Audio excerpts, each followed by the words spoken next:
Stocks, bonds, gold, energy. We're going to go through what markets are doing today right here on 3 Minutes of Markets and Money.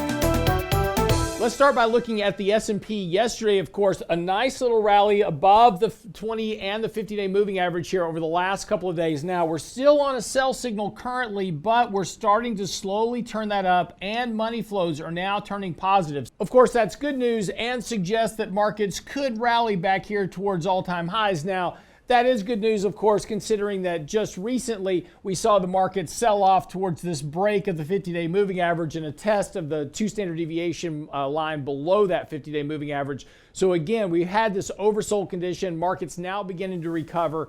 So again, looking to use this rally as an opportunity to rebalance risk in portfolios. But where are we going to be rebalancing that risk to? Part of that may be into actual bonds. Like stocks previously, bonds have also gotten extremely oversold here. Again, pushing 3 standard deviations below the 50-day moving average. We are starting to see a bit of recovery here now in bond prices. Of course, yields coming down, bond prices coming up. Plenty of room here for bonds to rally here over the next really couple of weeks. And this would suggest that we may get a little bit of a risk-off trade in equity. So again, not so much that there's a clear upside to stocks at the moment. There's actually probably a better opportunity short-term in bonds because we're also triggering our money flow buy signal, and money flows are starting to turn positive in bonds themselves. So again, take a look at TLT as a potential risk-off trade. Adding a little bit of exposure there to portfolios certainly wouldn't hurt here, particularly if we get more volatility in stocks because of concerns over higher inflation, again, Fed policy, etc. Let's flip over and take a look at the energy market for a second. While energy stocks have done really well here over the last few weeks, in fact, they are far outpacing the S&P this year so far, just year-to-date returns for the energy sector. Oil prices are now pushing back up into pretty overbought levels.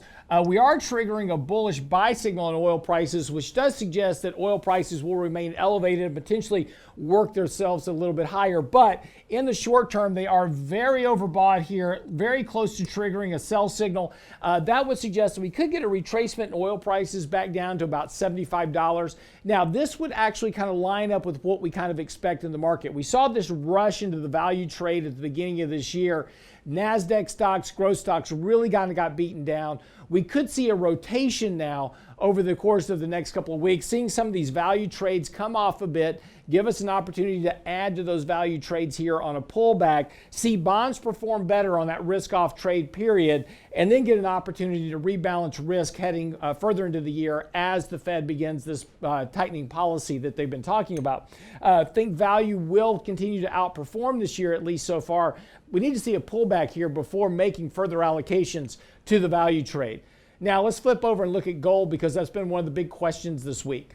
Despite the fact that inflation has continued to run hot here, real yields continuing to suggest that we should be seeing higher prices in gold, really just have not seen a lot of impetus in the gold buying section itself. In fact, gold continues to really kind of just languish here sideways a bit as really stocks have been performing a little bit better here as of late. Again, gold is not only just an inflation trade, and right now gold is vastly underperforming the rise in inflation, so it really hasn't been a good inflation trade up to this point.